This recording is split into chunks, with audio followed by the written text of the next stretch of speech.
Добрый день, поважанное господарство. Я Алексей Сюдак, жыхар города Вілейкі.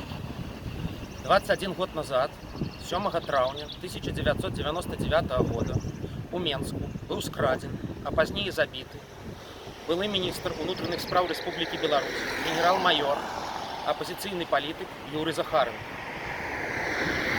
Гэта той генерал, які на супрацьзаконныя загады Лукашэнкі адказаў, што ён не будзе парушаць Канстытуцыю і страляць у людзей.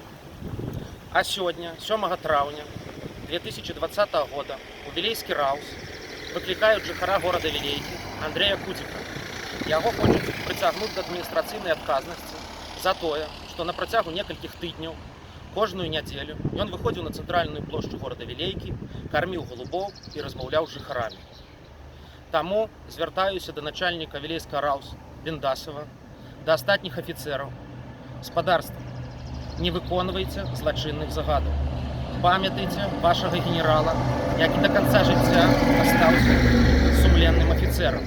Захавайце афіцэрскую годнасць і гонар і вы.